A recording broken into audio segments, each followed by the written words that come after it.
ಜೈ ರಾಮಕೃಷ್ಣ. ನಮಸ್ತೆ. ಯುಗಾವತಾರ ಶ್ರೀರಾಮಕೃಷ್ಣ ಗ್ರಂಥಾಧ್ಯಯನಕ್ಕೆ ತಮ್ಮೆಲ್ಲರಿಗೂ ಸ್ವಾಗತ. ಸಂಚಿಕೆ 138, ಅಧ್ಯಾಯ 91, ಭ್ರಾತೃವಿಯೋಗ. ಶ್ರೀರಾಮಕೃಷ್ಣರು ಪತ್ನಿ ಶಾರದಾದೇವಿಯವರನ್ನೇ ಸಾಕ್ಷಾತ್ ಜಗನ್ಮಾತೆ ಎಂಬಂತೆ ಪೂಜಾಪೀಠದ ಮೇಲೆ ಕುಳ್ಳಿರಿಸಿ ಷೋಡಶಿ ಪೂಜೆಯನ್ನು ಸಲ್ಲಿಸಿದ ಅದ್ಭುತ ಘಟನೆಯ ವಿವರಗಳನ್ನು ಹಿಂದೆ ನೋಡಿದೆವು. ಇದಾದ ಕೆಲ ತಿಂಗಳಲ್ಲೇ, ಎಂದರೆ 1873 ಅಕ್ಟೋಬರಿನಲ್ಲಿ ಶಾರದಾದೇವಿಯವರು ಅನಾರೋಗ್ಯದ ಕಾರಣ ತವರು ಮನೆಗೆ ಹಿಂದಿರುಗಿದರು. ಇದೇ ವೇಳೆಗೆ ಶ್ರೀರಾಮಕೃಷ್ಣರ ಎರಡನೆಯ ಅಣ್ಣ ರಾಮೇಶ್ವರನ ಐಹಿಕ ಜೀವನವು ಮುಕ್ತಾಯದ ಹಂತವನ್ನು ಸಮೀಪಿಸುತ್ತಿತ್ತು. ಅವನಿಗೆ ಆಗ ಸುಮಾರು 47 ವರ್ಷವಷ್ಟೇ.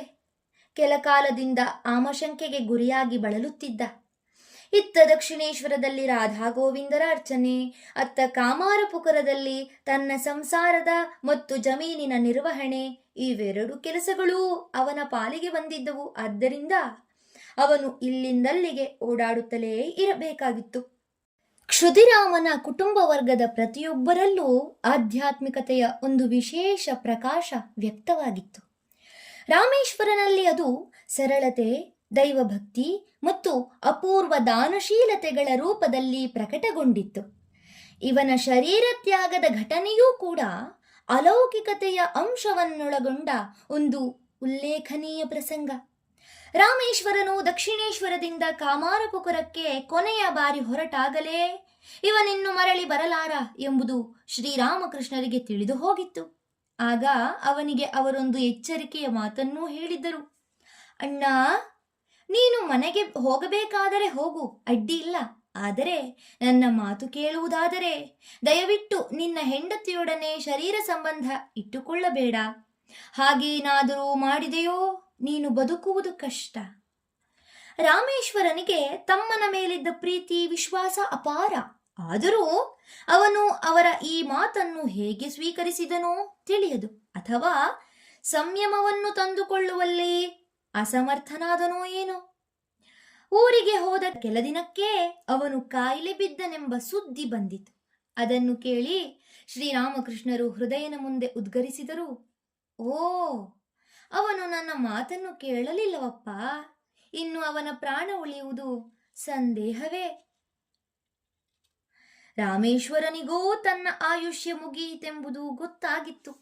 ಸುಮಾರು 6-7 ದಿನಗಳ ಮೊದಲೇ ಅವನು ತನ್ನ ಮರಣ ಕಾಲವನ್ನು ಕಂಡುಕೊಂಡಿದ್ದ. ಅವನು ತನ್ನ ಬಂಧುಗಳಿಗೆಲ್ಲ ತಾನು ಇಂಥ ದಿನ ಸಾಯುತ್ತೇನೆ ಎಂದು ತಿಳಿಸಿ ತನ್ನ ಅಂತ್ಯಕ್ರಿಯೆಗೂ ಶ್ರಾದ್ದಕ್ಕೂ ಬೇಕಾದ ಸಾಮಗ್ರಿಗಳನ್ನೆಲ್ಲ ತಂದಿರಿಸಿಬಿಟ್ಟಿದ್ದ. ಮನೆಯ ಮುಂದಿನ ಒಂದು ಮುದಿ ಮಾವಿನ ಮರವನ್ನು ಕಡಿಯುತ್ತಿದ್ದಾರೆ ಎಂದು ತಿಳಿದು ಬಂದಾಗ, ಸರಿ, ಒಳ್ಳೆಯದಾಯಿತು, ಅದು ನನ್ನ ಶವ ಸಂಸ್ಕಾರಕ್ಕೆ ಬೇಕಾಗುತ್ತದೆ ಎಂದು ಉದ್ಗರಿಸಿದ. ಮತ್ತು ನನ್ನ ಶರೀರವನ್ನು ಸ್ಮಶಾನದಲ್ಲಿ ದಹನ ಮಾಡಬೇಡಿ, ಅದರ ಪಕ್ಕದ ರಸ್ತೆಯಲ್ಲಿ ದಹನ ಮಾಡಿ ಎಂದೂ ಹೇಳಿದ. ಈ ವಿಚಿತ್ರ ಇಚ್ಛೆಗೆ ಕಾರಣವೇನೆಂದು ಕೇಳಿದಾಗ ಅವನಿಂದ, ಆ ರಸ್ತೆಯಲ್ಲಿ ಎಷ್ಟೋ ಜನ ಸಾಧು ಸತ್ಪುರುಷರು ನಡೆದಾಡುತ್ತಾರೆ. ಅವರ ಪವಿತ್ರ ಪಾದಧೂಳಿಯ ಸ್ಪರ್ಶದಿಂದಲಾದರೂ ನನಗೆ ಮುಕ್ತಿ ಪ್ರಾಪ್ತವಾಗಲಿ. ರಾಮೇಶ್ವರನು ಮುಂಗಂಡಿದ್ದ ದಿನದಂದೇ ಆತನ ಪ್ರಾಣೋತ್ಕ್ರಮಣ ಕಾಲ ಸನ್ನಿಹಿತವಾಯಿತು. ಮೃತ್ಯುಶಯ್ಯೆಯ ಮೇಲೆ ಮಲಗಿದ್ದ ರಾಮೇಶ್ವರ ತನ್ನ ಮನೆ ದೇವರಾದ ಶ್ರೀರಾಮಚಂದ್ರ ಪ್ರಭುವಿನ ಪವಿತ್ರ ನಾಮವನ್ನುಚ್ಚರಿಸಿದ. ಕೂಡಲೇ ಪ್ರಜ್ಞೆ ತಪ್ಪಿತು. ಬಳಿಕ ಸ್ವಲ್ಪ ಹೊತ್ತಿನಲ್ಲೇ ಅವನ ಪ್ರಾಣ ಪಕ್ಷಿ ಹಾರಿ ಹೋಯಿತು. ಆಗ ನಡುರಾತ್ರಿ. ಆ ಊರಿನಲ್ಲಿ ಗೋಪಾಲನೆಂಬುವನೊಬ್ಬನಿದ್ದ. ಇವನಿಗೂ ರಾಮೇಶ್ವರನಿಗೂ ಬಹುಕಾಲದಿಂದ ಗಾಢ ಸ್ನೇಹ. ರಾಮೇಶ್ವರನು ಶರೀರ ತ್ಯಾಗ ಮಾಡಿದ ಸಮಯದಲ್ಲಿ ಇವನು ತನ್ನ ಮನೆಯಲ್ಲಿ ನಿದ್ರಾವಶನಾಗಿದ್ದ. ಆಗ ಯಾರೋ ಬಾಗಿಲು ತಟ್ಟಿದ ಸದ್ದಾಯಿತು. ಗೋಪಾಲ ಮಲಗಿದ್ದಂತೆಯೇ ಕೇಳಿದ, ಯಾರದು? ನಾನು ರಾಮೇಶ್ವರ, ಗಂಗಾ ಸ್ನಾನಕ್ಕಾಗಿ ಹೋಗುತ್ತಿದ್ದೇನೆ.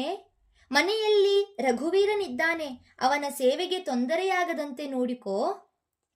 ಓ, ರಾಮೇಶ್ವರನೇ ಎಂದುಕೊಂಡು ಗೋಪಾಲ ಎದ್ದು ಬಾಗಿಲು ತೆರೆಯಲು ಹೊರಟ. ಆಗ ಮತ್ತೆ ಆ ಧ್ವನಿ ಕೇಳಿಸಿತು. ಆದರೆ ನನಗೀಗ ಶರೀರವಿಲ್ಲ, ನೀನು ಬಾಗಿಲು ತೆರೆದರೂ ನಾನು ಕಾಣಲಾರೆ. ಆಶ್ಚರ್ಯಚಕಿತನಾದ ಗೋಪಾಲ ಬಾಗಿಲು ತೆರೆದು ನೋಡಿದ. ಯಾರೂ ಕಾಣಲಿಲ್ಲ.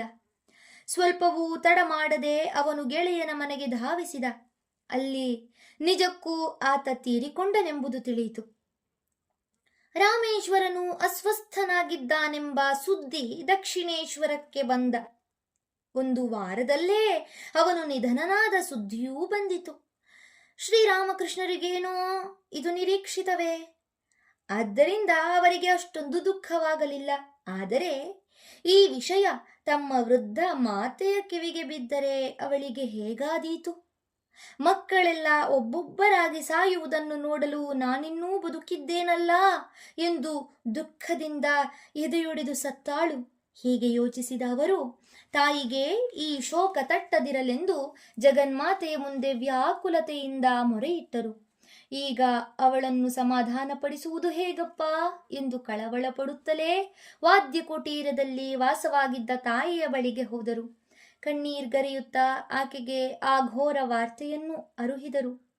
ಚಂದ್ರಮಣಿಗೇನೋ ಅದನ್ನು ಕೇಳಿ ದುಃಖವಾಯಿತು. ಆದರೆ ಶ್ರೀರಾಮಕೃಷ್ಣರು ಎಣಿಸಿದ್ದಷ್ಟಲ್ಲ. ನಿಜಕ್ಕೂ ಆ ಇಳಿ ವಯಸ್ಸಿನಲ್ಲಿ ಅದೊಂದು ದೊಡ್ಡ ಆಘಾತವಾಗಬಹುದಿತ್ತು. ಆದರೆ ಆಕೆ ತನ್ನ ಮನಸ್ಸಿನ ಸಮತೋಲನವನ್ನು ಕಾಯ್ದುಕೊಂಡು ಸಮಾಧಾನ ತಂದುಕೊಳ್ಳುವ ಪ್ರಯತ್ನ ಮಾಡಿದಳು. ಅಲ್ಲದೆ ತಾನೇ ಮಗನನ್ನು ಸಂತೈಸತೊಡಗಿದಳು. ಆ ಸನ್ನಿವೇಶವನ್ನು ಶ್ರೀರಾಮಕೃಷ್ಣರೇ ಬಣ್ಣಿಸುತ್ತಾರೆ. ಆ ಸುದ್ದಿಯನ್ನು ಕೇಳಿದೊಡನೆ ತಾಯಿ ಮೂರ್ಛೆ ತಪ್ಪುತ್ತಾಳೆ. ಆಮೇಲೆ ಅವಳು ಬದುಕುವುದೇ ದುಸ್ಸಾಧ್ಯ ಎಂದು ನಾನೆಣಿಸಿದ್ದೆ. ಆದರೆ ನಿಜಕ್ಕೂ ಅದಕ್ಕೆ ವಿರುದ್ಧವಾದುದೇ ನಡೆಯಿತು. ಅವಳು ಅದನ್ನು ಕೇಳಿ ಸ್ವಲ್ಪ ದುಃಖಪಟ್ಟಳು. ಆದರೆ ತರುವಾಯ ಈ ಸಂಸಾರ ಎಷ್ಟಾದರೂ ಅನಿತ್ಯವಪ್ಪ, ಮರಣವೆಂಬುದು ಎಲ್ಲರಿಗೂ ಕಟ್ಟಿಟ್ಟದ್ದೇ, ಆದ್ದರಿಂದ ಸುಮ್ಮನೆ ಗೋಳಾಡಿ ಪ್ರಯೋಜನವೇನು ಎನ್ನುತ್ತಾ ನನ್ನನ್ನೇ ಸಾಂತ್ವನಗೊಳಿಸತೊಡಗಿದಳು. ಆಗ ನಾನೆಂದುಕೊಂಡೆ, ತಂಬೂರಿಯ ತಂತಿಯನ್ನು ಬಿಗಿ ಮಾಡಿದರೆ ಹೇಗೆ ಅದರ ಶ್ರುತಿ ಹೆಚ್ಚಾಗುತ್ತದೆಯೋ ಮತ್ತು ಒಳ್ಳೆಯ ನಾದ ಹೊಮ್ಮುತ್ತದೆಯೋ, ಹಾಗೆಯೇ ಜಗನ್ಮಾತೆ ನನ್ನ ತಾಯಿಯ ಮನಸ್ಸನ್ನು ಮೇಲ್ಮಟ್ಟಕ್ಕೇರಿಸಿದ್ದಾಳೆ. ಆದ್ದರಿಂದಲೇ ಈ ಶೋಕ ಅವಳನ್ನು ಸೋಂಕಲಿಲ್ಲ ಎಂದು. ಬಳಿಕ ನಾನು ನಿಶ್ಚಿಂತನಾದೆ. ನನ್ನ ಪ್ರಾರ್ಥನೆಯನ್ನು ಈಡೇರಿಸಿಕೊಟ್ಟದ್ದಕ್ಕಾಗಿ ಜಗನ್ಮಾತೆಗೆ ಮತ್ತೆ ಮತ್ತೆ ನಮಿಸಿದೆ. ಧನ್ಯವಾದಗಳು. ಅಧ್ಯಾಯ 91 ಸಂಪೂರ್ಣವಾಯಿತು. ಮುಂದಿನ ಸಂಚಿಕೆಯಲ್ಲಿ ಹೊಸ ಅಧ್ಯಾಯವನ್ನು ಪ್ರಾರಂಭಿಸೋಣ. ಓಂ ಶಾಂತಿ ಶಾಂತಿ ಶಾಂತಿ. ಹರಿ ಓಂ ತತ್ಸತ್. ಶ್ರೀರಾಮಕೃಷ್ಣಾರ್ಪಣಮಸ್ತು. ಸರ್ವೇ ಜನ ಸುಖಿನೋ ಭವಂತು. ಜೈ ಶ್ರೀಮಾತಾ.